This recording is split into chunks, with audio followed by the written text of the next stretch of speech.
గురువుగారు, మానవ జన్మ అంటే అంటే చేసిన పాపాలు అనుభవించడానికి మానవ జన్మ ఎత్తుతారు అనేసి అంటారు. కానీ పుణ్యం చేసుకుంటే కూడా మానవ జన్మ వస్తుంది అని అంటారు. మానవ జన్మ రావాలంటే పుణ్యం చేసుకుంటూ వస్తుందా, పాపం చేసుకుంటూ వస్తుందా అండి? రుణానుబంధ రూపేణ పశుపత్ని సుతాలయ అనేది వాస్తవం.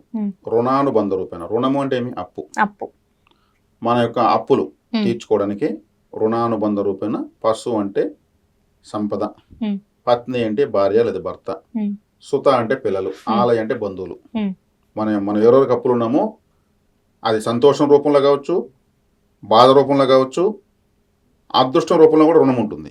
అంటే పుణ్యం చేస్తే బంగారు సంఖ్యలు, పాపం చేస్తే ఇనుప సంఖ్యలు, మెటల్ మారుతుంది కానీ సంఖ్యలు మారట్లేదు. కాబట్టి ఈ పుణ్యాన్ని ఎంత ఉంటే అంత ఖర్చు పెట్టాలి, పాపాన్ని ఎంత ఉంటే అంత ఖర్చు పెట్టాలి. ఎలా ఖర్చు పెట్టాలో అలా ఖర్చు పెట్టాలి.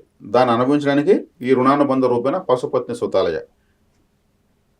కాబట్టి దేహో దేవాలయో ప్రోక్తో జీవో సనాతన అహం బ్రహ్మాస్మి అని ఆది శంకరాచార్యులు చెప్పారు. దేహమే దేవాలయము, జీవుడే సనాతన దైవము, నీవే దేవుడు అని అహం బ్రహ్మాస్మి అంటే. ఆయన అందరికీ నువ్వే దేవుడు అంటే అందరూ నాకు ఇక్కడ దేవుడిని ఎత్తికారు. సరే, గుడి కట్టి అక్కడ ఆలయంలో ఉంటే అక్కడికి వెళ్ళారు అందరూ. అదన్నా అలవాటు చేద్దాం, గుళ్ళు కట్టి డెవలప్ చేశాడు ఆయన. దేహమే దేవాలయం చెప్పాడు. కాబట్టి ఇక్కడ రుణంతో స్టార్ట్ అయినటువంటి ఈ జన్మ పుణ్యాన్ని అనుభవించడానికి, పుణ్యానికి మంచి సంతోష లగ్జరీని, పాపానికి బాధలను, ఈ రెండింటిని బ్యాలెన్స్ షీట్ క్లియర్ చేసేయాలి. మరి పాపాన్ని పెంచుకునే పని మనం ఇక్కడ చేసామంటే మళ్ళీ దాన్ని అనుభవించేదానికి మళ్ళీ జన్మ కావాలి. పుణ్యమే ఎక్కువ చేసామంటే మనకు ఉత్తమ జన్మ వస్తుంది. నాకు పుణ్యం వద్దు పాపం వద్దు అనేది ముముక్షుత్వం అంటారు. పాప పుణ్యాలకు అతీతంగా ఉండాలి. ఎందుకంటే పుణ్యం చేస్తే కూడా బంగారు సంఖ్యలు అని చెప్పాను కదా, మెటల్ మారినా కానీ అరెస్ట్ అయితే అవుతున్నాం కదా. అలా అరెస్ట్ అయ్యేవద్దు అనుకుంటే రెండింటికి అతీతంగా ఉండాలి. అంటే రెండింటి సమదృష్టితో చూసుకుంటూ రావాలి. కాబట్టి ఇక్కడ వచ్చేకాడికి మనము పుణ్యమే ఎక్కువ చేయాలి. కష్టం పడుతున్నామంటే సంతోషపడాలి. అంటే మనం ఏదో అనుభవించాల్సిందని అనుభవించేస్తున్నాము, ఒక బ్యాంక్ బ్యాలెన్స్, బ్యాంక్ లోన్ కట్టేస్తున్నాము కష్టం రూపంలో సంతోషపడాలి. ఆ అప్డేషన్ రావాలి. అప్పుడు మనకు కష్టాలు కూడా కొంత తీయగానే ఉంటాయి. ఓకే, ఇది ఎన్ని రోజులు ఉండో చూద్దాము, అదే భలే ఇబ్బంది పెడతా ఉంది, చాలా నలిపేస్తా ఉంది, ఎవరు చూసినా అసహించుకుంటున్నారు, చాలా బాగుంది, వాళ్ళు అసహించుకుంటుంటే వాళ్ళు చాలా అందంగా ఉన్నారు, తిడుతూ ఉంటే భలే ఉన్నారు వాళ్ళు, మనల్ని ఎంత బాగా తిడుతున్నారు చూడు వాళ్ళు, వాళ్ళకి మనం తిట్టాలని వాళ్ళ పని వదిలేసి మనం తిడుతున్నారు. ఈ ఫార్మాట్లో ఆలోచిస్తే ప్రతి ఒక్కటి మనకు అద్భుతంగానే ఉంటుంది. ఇప్పుడు మనకు కుక్క గరుస్తుంది, మనం పోయి దాన్ని గరుస్తామా? లేదు, ట్రీట్మెంట్ చేసుకుంటాం.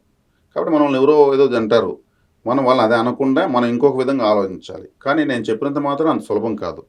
నాకైనా కానీ అట్లాంటి ఆలోచనలు వచ్చాయి చిన్నప్పటి నుంచి. తిట్టిన వాళ్ళని తిట్టాలని, కొట్టిన వాళ్ళని కొట్టాలని, పగ తీర్చుకోవాలని, ఇట్లాంటివే వస్తాయి.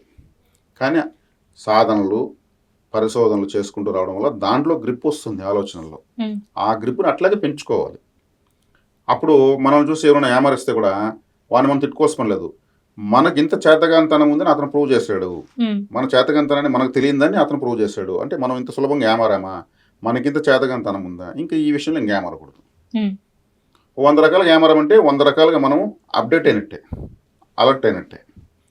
ఎవడో వస్తాడు, ఏమరిస్తాడు, మోసం చేస్తాడు, పోతాడు, బాధ కలుగుతుంది. అంటే మనలో అవకాశాన్ని వాడేం చేశాడు, యూజ్ చేసుకున్నాడు. మనలో ఆ లోటు ఉందని, సామర్థ్యం లేదని మనకు తెలుసుకుని అది మనకు ఉపయోగపడింది అనుకోవాలి. మళ్ళీ నెక్స్ట్ టైం అలా కాకుండా మళ్ళీ నెక్స్ట్ టైం అలా అయితే అప్పుడు మనం నిజంగా తప్పు చేసినట్టు, వాడు కాదు. కాబట్టి తప్పే చేయకూడదు అంటారు, అదే పెద్ద తప్పు. రోజు ఒక తప్పు చేయాలి, చేసిన తప్పు జీవితంలో మళ్ళీ చేయకూడదు. రోజు ఒక తప్పు చేయాలి, దాని ద్వారా తెలుసుకోవాలి, ఈ తప్పు మళ్ళీ లైఫ్లో చేయకూడదు. ఇలా చేసిన వాడు నిజంగా ఉద్ధరించబడతాడు. కాబట్టి మళ్ళీ జన్మ నాకొద్దు అంటే మీ కర్మ నుంచి తప్పించుకోవడము. మరి పుట్టకుండా ఆడిపోయి రాయిగా పుడతావా? ఏ పని వద్దు రాయిగా పుట్టాలి. దానికి ఏ పని ఉండదు, వానబడినా ఉంటుంది, ఎండగడినా ఉంటుంది, గాలిదోలినా ఉంటుంది. మనిషిగా పుట్టినప్పుడే ఈ రాగద్వేషాలు, ఈ సమాజము, ఈ ప్రపంచము, ఈ అందాలు, ఈ అద్భుతమైనటువంటి పంచభూతాలను ఆస్వాదించాలి.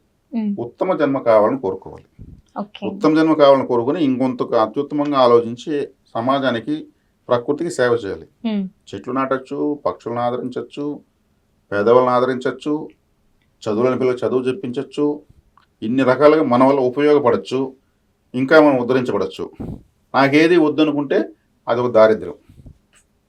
నాకు కావాలి, ఏం కావాలి, ఉత్తమమైన స్థితే కావాలి.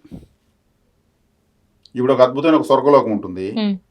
ఆ స్వర్గలోకానికి పోతాము, ఆడ సూపర్ మార్కెట్ ఉండదు, కాఫీ దొరకదు, టిఫిన్ దొరకదు, సినిమాలు ఉండవు, వారానికి బోర్ వేస్తుంది. ఇక్కడికి వస్తే మెట్రోలో తిరగచ్చు, అన్నీ చేయొచ్చు. ఇవన్నీ అక్కడ ఉండవు. నిజమైన స్వర్గం ఇక్కడే ఉంది. ఇది స్వర్గం మనకు అర్థం కావడం లేదు అంతే. దాహం వేయడం ఒక అదృష్టం, ఆ దాహాన్ని తీర్చుకోవడం మరింత అదృష్టం. దాహం యొక్క తీవ్రత తెలుస్తుంది, నీళ్ళ వాల్యూ తెలుస్తుంది, ఆకలి బాధ, వాటిని మళ్ళీ ఫుల్ఫిల్ చేస్తాం. ఈ ఎక్సర్సైజ్ ఎంత బాగుంది అసలు.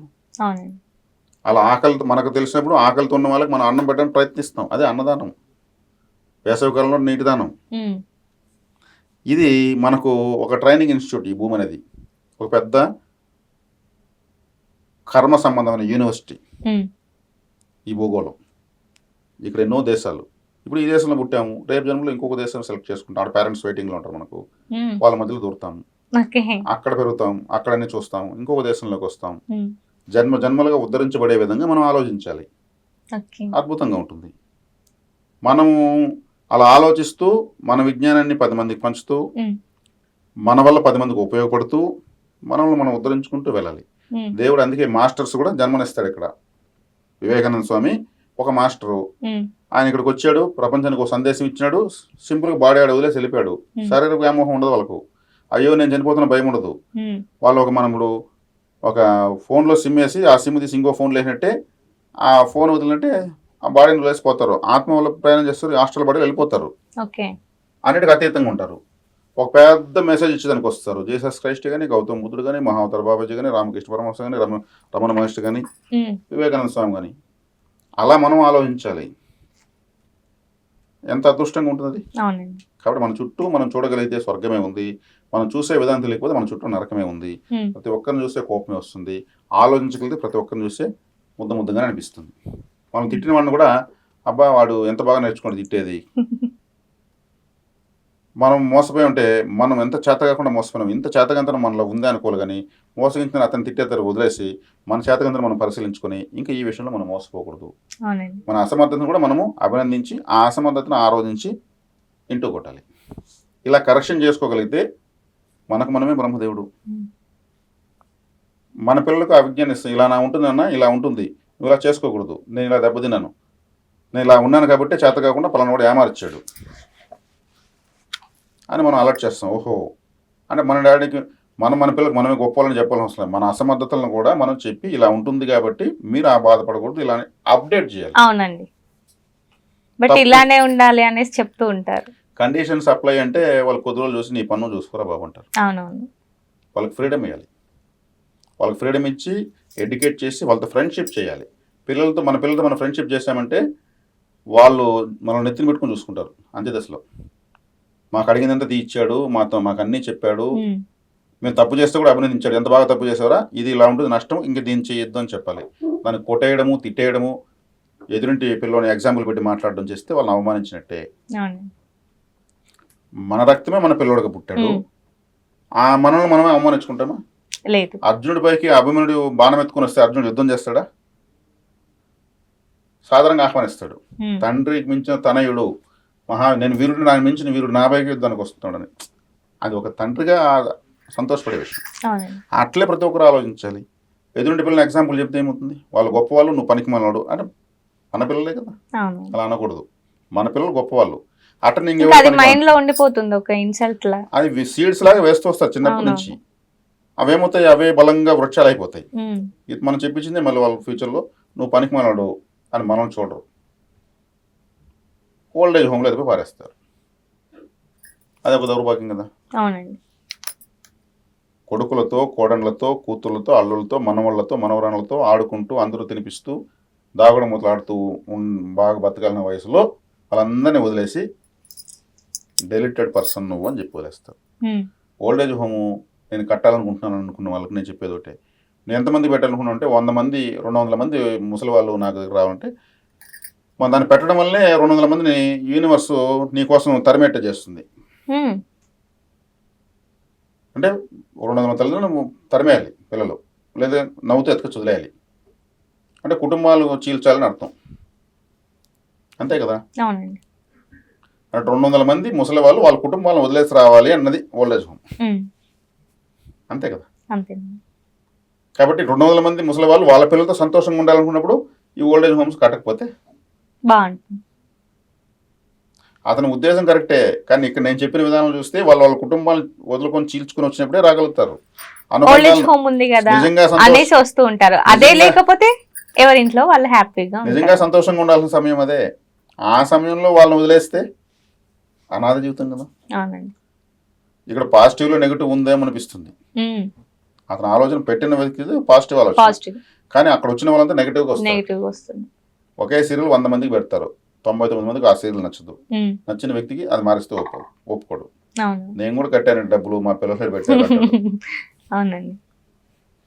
హార్మోనల్ ఇన్బ్యాలెన్స్ వస్తుంది వాళ్ళకు. ఉమ్, అంటే వాళ్ళు చిన్నపిల్లలాగానే మారిపోతారు. ముసలి వాళ్ళు ఉమ్, చెప్తే వినరు, సతాయిస్తారు, ఉడకడిస్తారు. ఈ ముసలి వాళ్ళతో వేగది పెద్ద బాధ అంటూ ఉంటాం. హార్మోనల్ ఇన్బ్యాలెన్స్ వచ్చేస్తుంది. ఉమ్, అందువల్ల వాళ్ళు ఏం అర్థం చేసుకోరు.